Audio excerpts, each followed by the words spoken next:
Bom, pessoal, agora estamos iniciando a aula de número 55. Engenharia de fundações é assim.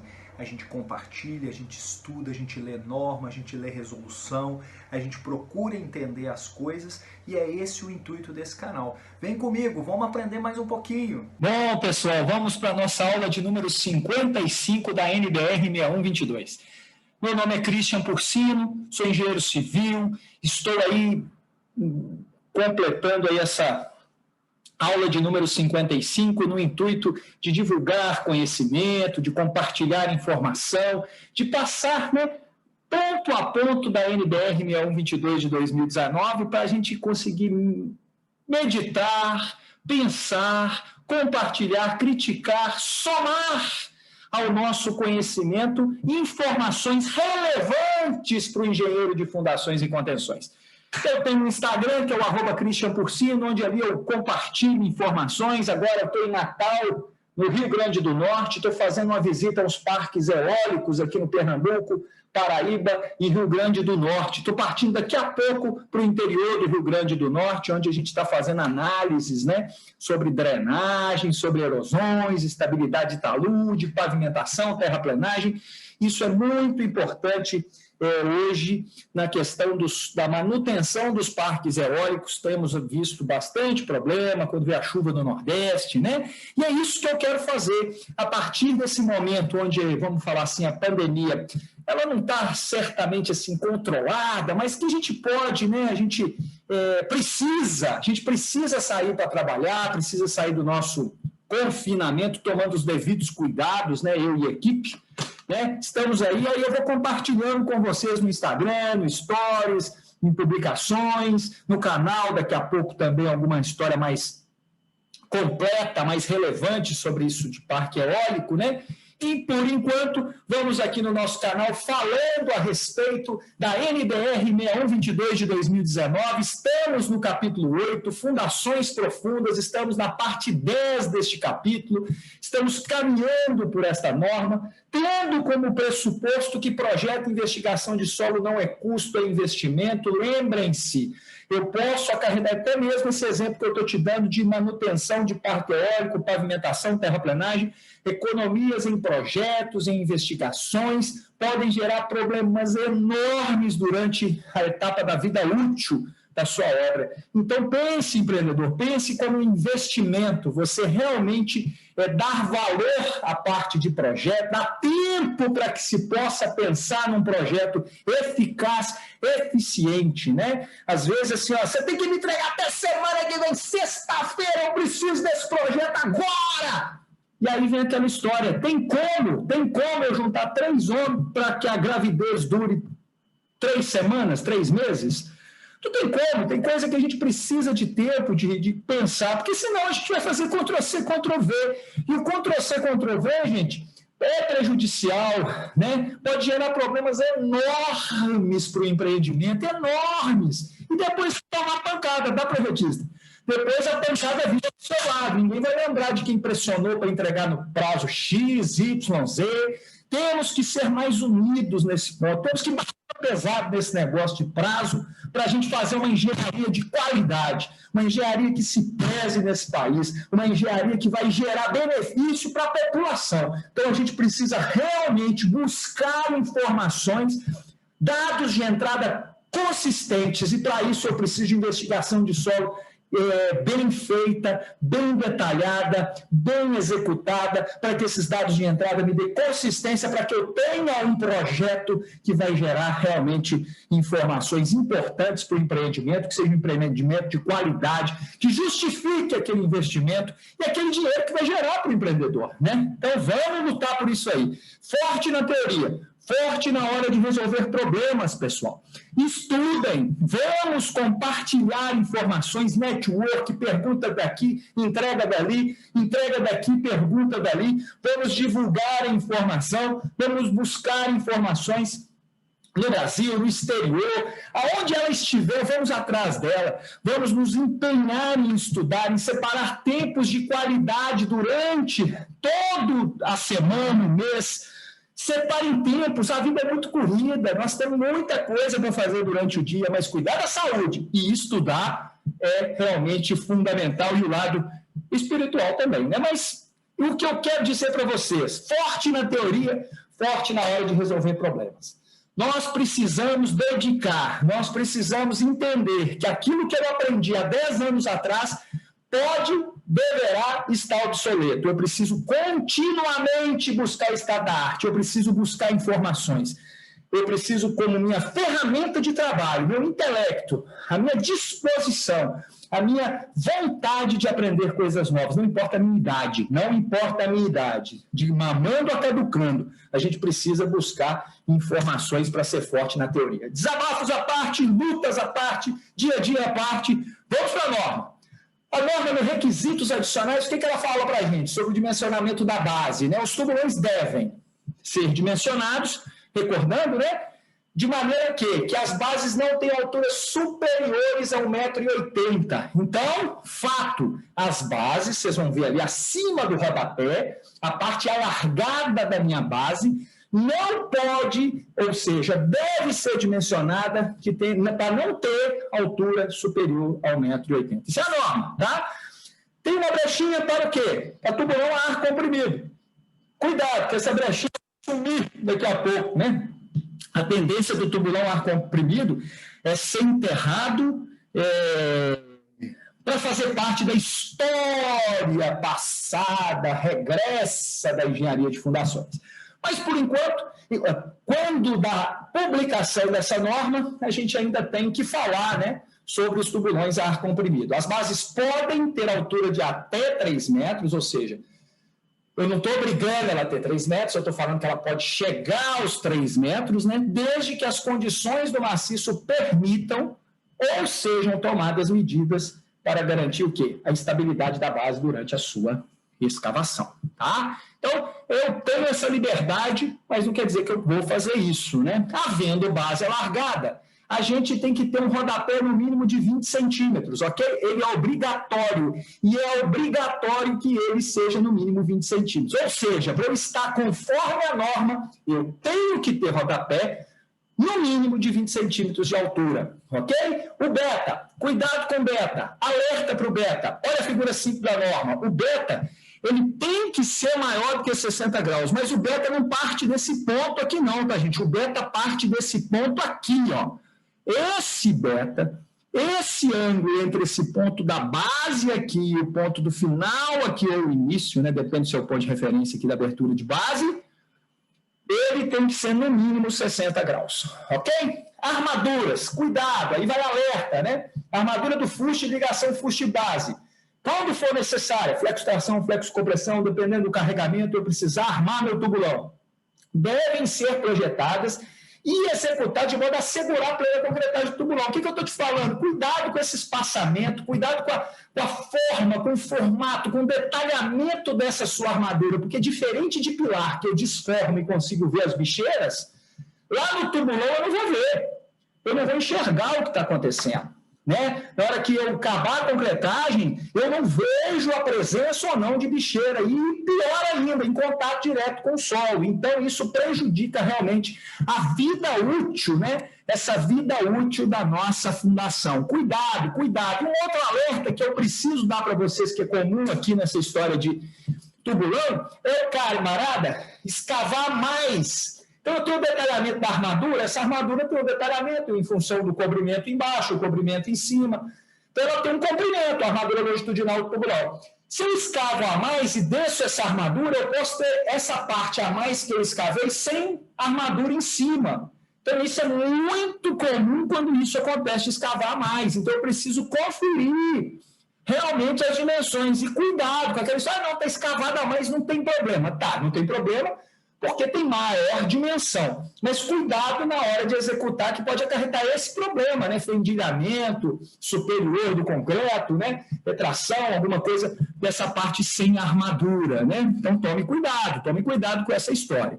Falamos também da portaria 3733, que ela é muito importante. Vejam que ela foi promulgada em 2020, em fevereiro desse ano, e a nossa norma é de setembro de 2019. Então, esse aqui veio depois da norma. Então, tem coisas que estão aqui dentro que nós, engenheiros de fundações, fica de para casa para todos vocês. Estou mandando estudar, então pega isso aqui na internet, lê como engenheiro, tenta ser um pouco de advogado, busca entender a partir de quando isso aqui vai ser válido.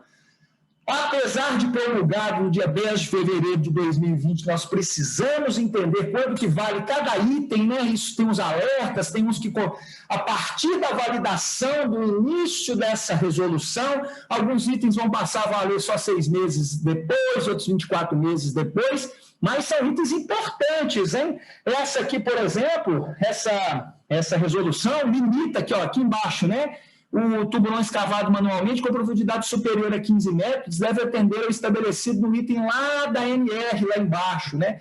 Então, nós temos algumas observações que estão nos limitando. Como projetistas, obviamente, nós precisamos saber disso, para não projetar contra essas normas, para não afetar, não induzir o executor a errar diante dessa norma aqui. Então, eu preciso estar alerta. O executor também, por um outro lado, tem que estar sabendo de coisas aqui que são até específicas da execução. E também precisa alertar também seus projetistas, né, a respeito desses fatos aqui, que são muito importantes, que o pessoal faz estatística, o pessoal do Ministério era Ministério do Trabalho, né, gente? Agora é Ministério da Economia, Secretaria Especial de Previdência e Trabalho, né? Essa secretaria especial, já que não temos mais o Ministério do Trabalho, ela tem estatísticas de problemas ocorridos com esse tipo de fundação e ela trabalha no sentido de proteger, no sentido de limitar, no sentido de cuidar, né, do trabalhador. Então, é importante a gente conhecer essas normas para não incorrer em erros de falta de conhecimento normativo, prescritivo. Então, isso é muito importante, tá bom? Entende-se por efeito de grupo, né? Então, aqui é a história do efeito de grupo. Nós falamos essa história, né? Uma estaca executada ao lado da outra, a própria execução, o trabalho dessa estaca, o recalque dessa estaca, afeta todo o grupo. O grupo recalcando afeta tudo. E a norma preocupa com esse efeito de grupo com alguns detalhes, né? Então, entende-se por efeito de grupo de estacas ou tubulões como o processo de interação dos diversos elementos, individualmente falando, né? Essa interação, né? Quando essa fundação inteira transmite essa carga para o solo, tem uma interação dos efeitos, do trabalho de cada elemento em si, né? Então, isso é o efeito do grupo, o grupo trabalhando junto, né? Essa interação acarreta uma superposição de tensões. Então, eu tenho uma superposição dessa tensão com essa, que, na verdade, provoca, né, um efeito diferente do elemento isolado. Se eu tivesse esse elemento isolado, era uma coisa, mas como eu tenho outros elementos contribuindo com o trabalho deste elemento, esse elemento tem um recalque do grupo, né, um recalque a partir do efeito de grupo diferente. Isso é importante para nós. O que a norma fala? A carga admissível ou força resistente de cálculo de um grupo de estacas ou tubulões não pode ser superior a de uma sapata hipotética. Que sapata hipotética que é essa, pessoal? A sapata, ela tem um contorno, vamos passar para a próxima página, já que a gente viu isso já, né? Essa sapata tem um contorno hipotético que ela contorna literalmente um grupo de estacas, tá vendo? Então, eu conheço essa área. Essa sapata hipotética, eu consigo calcular o recalque da sapata hipotética. E o recalque máximo do meu grupo de estacas não pode superar o da minha sapata hipotética. E essa sapata hipotética está assentada numa profundidade hipotética, de área hipotética igual a esse contorno, está assentada numa profundidade hipotética que é F sobre 3, aqui, ó, acima do ponto F, que é o embutimento da camada suporte da estaca, do meu estaqueamento. Eu subo F sobre 3, esse plano F sobre 3 acima F sobre 3 do ponto desse embutimento, eu tenho a minha sapata hipotética na qual eu vou calcular o recalque, cujo recalque é o meu limite de recalque para o meu grupo de estacas. Então, essas considerações, é importante a gente alertar, não são válidas para estacas inclinadas, né? Devem ser feitos o cálculo e a verificação de recalques que não são mais importantes, não, que são, né, que são mais importantes quando houver uma camada compressível abaixo da camada onde se apoia a ponta das estacas, né? Esse efeito lá embaixo do bulbo, né, ele vai levar em consideração esse efeito, né, dessa camada compressível, por isso sondagem, por isso investigação geológica geotécnica profunda, para a gente conhecer abaixo do abaixo aonde nós estamos parando a nossa estaca, né, pessoal? Tem uma história de extrapolar SPT, infelizmente a gente caminha, a gente faz esse caminho em alguns empreendimentos, mas isso é muito perigoso, isso é bola de cristal, literalmente bola de cristal para o empreendimento, né? Tração, pessoal, outras solicitações. As nossas fundações profundas podem estar sujeitas a outras solicitações, tal como, por exemplo, tração. E a tração é interessante, porque a tração ela não é um elemento presente na maioria dos cursos de graduação, né, nas cadeiras de fundações. Não se fala de tração, não há tempo para que se trate deste assunto e às vezes se deixa de lado como se aquilo nunca existisse. Mas existe. Então, quando estacas ou tubulões estão submetidos a esforço de tração, deve ser levado, e aí é um alerta da norma, que o atrito, né, o atrito lateral, a tração, ele é diferente do atrito lateral, a compressão. O que a gente está falando? Para você imaginar e nunca mais esquecer. Eu tenho uma estaca comprimida, esse atrito lateral da estaca, ele é diferente do atrito lateral se eu tivesse tração. Aí você vai pensar assim, mas Christian, é a mesma camada, só que um está indo para um lado e outro está indo para o outro. Então você pensa o seguinte, na hora que eu estou tracionando, eu tenho ar para cima, né? E quando eu estou comprimindo, eu tenho todas aquelas camadas de solo para baixo e, consequentemente, até um inferno lá embaixo, chegando essa parte para baixo, né? Então, assim, nós precisamos ter isso em mente. O que algumas metodologias levam em consideração é o seguinte, o que a norma está alertando para a gente? Vou usar um método de capacidade de carga? Vou. Tração está na cara que não tem ponta. Eu elimino o RP, né? A resistência de ponta. Ela não existe. Está tracionando, por que eu vou ter a parcela de ponta? Beleza.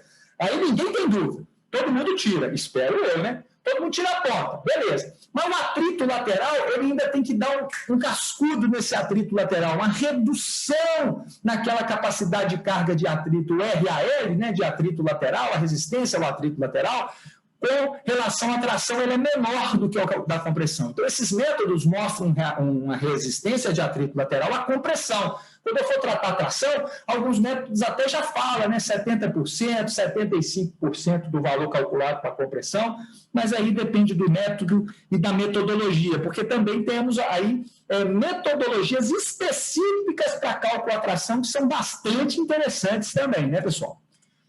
Esforços transversais, importante também, pessoal, porque quando há esforço horizontal, ou momento aplicado no topo, na cabeça do tubulão ou nas estacas, né, a gente pode ter plastificação ou do solo ou do elemento estrutural da fundação.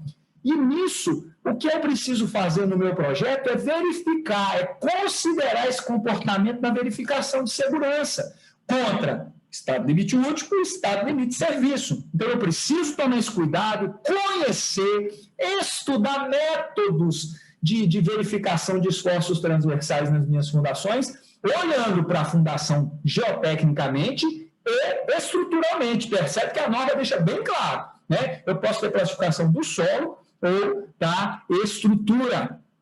O atrito negativo deve ser considerado em projeto, de acordo com o 5.8 que a gente estudou lá atrás. Sempre que houver o quê? Possibilidade da ocorrência dele. Então é o seguinte, sentir o cheiro de atrito negativo, eu tenho que considerar ele. Agora, eu preciso buscar esse cheiro, eu tenho que realmente buscar informação para ver se ele existe mesmo, né? Ele é muito importante, né? Se a gente olha o item 3.2 que a gente estudou lá no capítulo 3, ele fala que atrito lateral que solicita estacas ou tubulões, quando o recalque do solo adjacente é maior do que o recalque do elemento de fundação. Então, esse recalque maior provoca um acréscimo de carregamento. Esse fenômeno ocorre no caso do solo estar em processo de adensamento, Provocado por quê? Pelo peso próprio, por sobrecargas lançadas na superfície, por rebaixamento do lençol freático, né? Você tem a dissipação de pó de pressão, isso provoca o adensamento, pelo amolgamento da camada mole compressível decorrente do quê? Da execução do estaqueamento ou amolgo, né? Esse amolgamento provoca também essa aceleração, esse adensamento, provocando um atrito negativo. Então, isso é importante. Eu tenho que ter esse conhecimento, né? Então, esse recalque é maior do que o recalque da fundação. Então, tem esse acréscimo. Ele acontece através de quê? Pelo peso próprio, repetindo, né? Pela lançada, isso está falando lá no 5.8, né? Fala no 3.2 e fala no 5.8, né? Mesma coisa, abaixamento do lençol freático, amolgamento de camada mole compressível. Então, tudo isso é importante. Então, sempre que houver a possibilidade, ao 5.8 falando para a gente, fazendo a gente fazer o link, né? Essa busca de informação importante para a gente aplicar. Sempre que houver a possibilidade de desenvolvimento de atrito negativo, a sua ação deve ser considerada no dimensionamento geotécnico e estrutural. Olha que lindo! Olha que lindo! Olha a treta sendo dissipada, a treta da geotecnia e estruturas, dos geotécnicos e estrutureiros. O dimensionamento geotécnico estrutural deve considerar o atrito negativo. Pessoal, isso é muito importante. Quando se considera atrito negativo, geralmente olha só para a geotecnia, só para os métodos de capacidade de carga, mas a estrutura também tem um acréscimo de carga, e a armadura de uma estaca pré-moldada, de uma estaca inócua, precisa ser verificada para esse acréscimo de carga, que é um carregamento adicional devido ao atrito negativo. Pessoal, o que é importante também eu falar é que não é somente em estaca e tubulão, é também no bloco de coroamento, nas vigas enterradas, qualquer uma delas que podem sofrer atrito negativo, reservatórios, qualquer reservatório enterrado, se está numa região de atrito negativo, tem um acréscimo de carga que precisa compor as verificações. Olha que lindo! Lembra disso, guarda essa informação, que a gente só fica falando de atrito negativo. O máximo que o nosso cérebro consegue captar é a parte de estaca. Mas, na verdade, reservatório, qualquer estrutura enterrada, qualquer estrutura que esteja enterrada num solo que provoca, que tem a possibilidade de atrito negativo, eu devo considerar geotécnica e estruturalmente esse fenômeno. Fantástico, pessoal, fantástico. Alerta, né? Quantas dores de cabeça vão aparecer para quem está escutando isso agora, hein? E de repente vai descobrir por que acontecem certos fenômenos nas suas obras enterradas, né? Vamos ficar esperto. Admite-se a utilização de recursos, e aí, gente, essa história de pintura betuminosa, né? Para limitar o atrito negativo ou diminuir o efeito do atrito negativo, aí vem um alerta meu para vocês. Vamos ter contato com essas fábricas, com essas empresas de produtos químicos, produtos para construção, vamos pegar os catálogos de A, B e C, vamos aprender o que eles falam, vamos ligar para o técnico, vamos criticar. Lembra que o técnico é vendedor, um vendedor com formação técnica. Então, cuidado, né? Cuidado. Igual a gente tem que ter cuidado com o gerente de banco, que tem sempre um negócio espetacular para vender para a gente, né? Sempre é o melhor para atingir a meta dele, né? Então, toma cuidado, mas não fica longe desses caras, não. Você precisa escutar esse cara falando como é que é a pintura dele, como é que é o novo produto dele, chama ele no escritório, vem cá me apresentar, eu quero ver, deixa eu ver o software que você tem, o detalhe, deixa eu entender, deixa eu pensar, porque a responsabilidade na hora que eu definir um produto é minha. É minha, porque eu estou falando para o meu cliente para usar aquilo. Eu preciso conhecer, eu preciso perguntar, eu tenho que ter um direito, dever de buscar essas informações. Então, cuidado, pratique as boas perguntas, a boa pesquisa, seja uma pessoa influente no mercado, busque informação, seja curioso, tá bom? Vá em feiras quando voltar, né? Vai em congressos, busque essas informações em estandes, pega o folheto, pega o catálogo, pergunta para o cara. Às vezes esses caras ficam lá dias e dias lá na feira, ninguém passa para perguntar para eles, mas pega um catálogo e aproveita, pega o catálogo um dia, vai para o hotel ou para sua casa, se o congresso for na sua cidade, lê. Ah, mãe, eu vou lá perguntar para esse cara. Dedica, não fica lá só para fazer farra no Congresso, não. Concentra naquele momento do Congresso para você aprender, para você buscar informação, não é só uma amostra grátis, não é só para tomar lanche gostoso, não. Né? Ver palestra, procurar o palestrante, procurar o cara que está apresentando o artigo, fazer network, me dá seu cartão, seu artigo é interessante, eu queria trocar uma ideia com você, professores, né, que estão aí orientando teses e dissertações, podem ser uma influência são uma influência muito positiva profissionalmente, para você ter esses contatos, descobrir mais estudos que aquele cara está orientando, né? Então, isso é importante. Agora, voltei aqui. Tudo que eu falei é importante, hein, gente? Vocês não fogem desse negócio, não. Isso é importante. Para as verificações da segurança de estacas, gente, lá no 5.8, ou tubulões em situações em que se prevê a ação de atrito negativo, define-se, né, o PAN, que é a carga característica de atrito lateral negativo, né? Eu tenho um ponto neutro, né? Eu vou ter um ponto neutro, que é o ponto onde eu passo de atrito positivo para negativo. Esse ponto precisa ser determinado, eu preciso calcular, definir, descobrir onde está esse ponto dessa mudança, né? Eu preciso entender, porque ali eu tenho uma atuação de uma carga adicional e acima dele não tem, né? Eu preciso saber onde é que está isso. Eu tenho a resistência, né? A força resistente de atrito lateral positivo na ruptura, que é o RLP, e a de ponta na ruptura. Então, tem todos esses aspectos, né? Nessas verificações, as cargas provenientes de ações variáveis efêmeras não podem ser incluídas. Olha que legal, lembra lá do 5.8? As forças de ações, as cargas provenientes de ações variáveis efêmeras, a gente já estudou isso lá, não podem ser incluídas. Então, a gente tem que tomar esses cuidados. Às vezes o cara, põe tudo aí, você faltou essa carga. Não, calma, porque essas coisas efêmeras que aparecem de vez em quando, né? Quando fala efêmero, né? Passageiro, né? Então, a gente tem que ter esse conceito claro, né? O 581 fala da verificação de segurança de valores característicos, é a famosa história, né? O P admissível vai ser essa resistência de ponta, né? Mais essa resistência de atrito lateral, né? E essa RL, na verdade, RLP aqui, né? Lateral positivo, né? Positivo e a ponta, né, dividido por um fator de segurança global, né? Essa aqui, ó, o critério de segurança, então, é o seguinte, quem que é o P útil? É a carga útil admissível sobre o elemento de fundação, excluídas para essa verificação as cargas variáveis efêmeras. Então, nessa carga útil não tem variável efêmera. Nessa verificação eu elimino as cargas provenientes da efemeridade das situações de ações, né? Então, ações efêmeras não entram nesse P útil, tá ok? Ele tem que ser menor ou igual a esse P admissível que eu calculei e eu retiro esse acréscimo, né?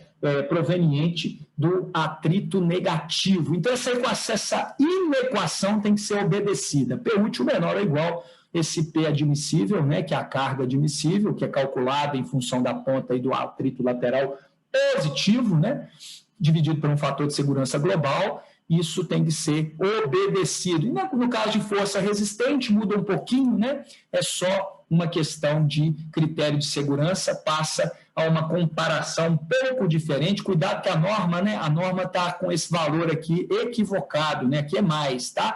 PD mais negativo vezes um gama F, né? Isso tem que ser menor ou igual à força resistente de cálculo, né? Então, eu tenho um acréscimo aqui, trabalho exatamente aí na equação, eu somar a carga de cálculo do elemento excluído, as cargas efêmeras, né? Com a minha carga devido ao atrito negativo, majorada de um gama F, né? O coeficiente de ponderação do atrito negativo, entendido como solicitação de compressão, como acréscimo, né, de compressão, né, ele é somado ao meu PD e ele tem que ser menor ou igual a essa resistência de cálculo, essa força resistente de cálculo.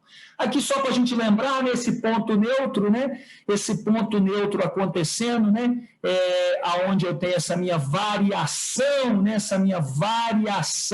do meu atrito positivo para o meu atrito negativo, eu tenho essa variação nessa questão, né, da geometria da estaca. E aqui o ponto é esse, né? Quando eu não tenho problema, quando tudo é positivo, né, tudo positivo, né? Se eu não tenho a parte negativa da história, quando eu tenho a parte negativa, eu tenho um ponto, né? Eu tenho uma quebra aqui, né? Na minha questão das minhas ações, né? Mas quando está tudo normal, solo normal, eu vou ter só a resistência do atrito positivo trabalhando, eu não ter esse acréscimo de carga de atrito negativo. Tá? Quando considerar o atrito negativo, o alerta, né? Lembra aquela hora que eu falei que se eu sentisse o cheiro de atrito negativo, eu tenho que considerar nos meus projetos? Como é que é isso? Quando eu considero as dicas, aqui é o macetinho, né? Regra da receita de pão de queijo, né? O alerta, né? Onde eu preciso ficar alerta como profissional, como projetista, né? O recalque total previsto na superfície do terreno será maior que 100 milímetros. Então, olha só, eu já estou mandando calcular recalque. Nós temos que fazer estado de limite de serviço. Isso tem que ser normal, rotina. Se eu verifiquei e é maior que 100 milímetros, 10 centímetros, cuidado, pode considerar atrito negativo aí, pode ser que tenha, né? O recalque na superfície devido à cravação das estacas será maior que 10 milímetros. Cuidado, alerta, né? A altura do aterro será maior que 2 metros, ou seja, essa carga, essa sobrecarga pode me provocar um atrito negativo por adensamento, claro. A profundidade da camada do solo mole é maior que 10 metros. Opa, isso aí é um forte indicativo, né? Rebaixamento do lençol freático superará 4 metros, dissipação de poro-pressão, adensamento forçado. Eu posso ter um problema de atrito negativo. Comprimento da estaca é maior que 25 metros. Eu tenho, então, um elemento muito esbelto, né? É um motivo. E se combinar 2, 3, 4 desses aqui, aí piorou, né? Aí é a questão da progressão geométrica, né? Que eu devo considerar. Aqui, gente, só lembrando, né, essa foto para mim é impactante, né? Lá eu obtive nesse endereço aqui, se vocês quiserem lá, tem um artigo, né? Um artigo muito interessante que trata desse assunto aqui. Mas olha só o tanto que isso rebaixou. Olha o quanto rebaixou, né? Que o fundo dessa laje, né? O fundo desse piso, dessa laje aqui, o bloco rompeu-se das estacas, você está vendo? O bloco rompeu, o atrito negativo foi tão grande que cortou a estaca ficou solta, né? E tudo isso aqui desceu, né? Olha que loucura, ao ponto que pode chegar, atrito negativo é verdade, tá, gente? É uma coisa que existe, que deve ser realmente cuidada, preocupada e analisada, ok? Ficamos por aqui, na próxima aula continuamos com o capítulo 8, espero que eu esteja contribuindo positivamente para o seu crescimento profissional, para mim está sendo ótimo, eu venho nesse entusiasmo aqui, ensinar, aprender, discutir, conversar, aprender, deixe o seu comentário no canal, faça a sua pergunta, divulgue o canal, deixe o seu like, inscreva-se no canal, chame mais gente para compartilhar esse momento, dê um apoio, pessoal, dá uma força para a gente continuar incentivado, motivado a dar continuidade com o nosso canal, tá bom? Um forte abraço e até a próxima aula. Gostaram da aula 55? Espero que estejam gostando. Se não estão gostando, por favor, deixe a sua crítica, o seu comentário, o que poderia melhorar. Deixe o comentário lá nos comentários do YouTube. Deixe a sua pergunta, eu faço questão de responder a sua pergunta. Deixe o seu like, inscreva-se no canal, compartilhe a informação e até a próxima aula.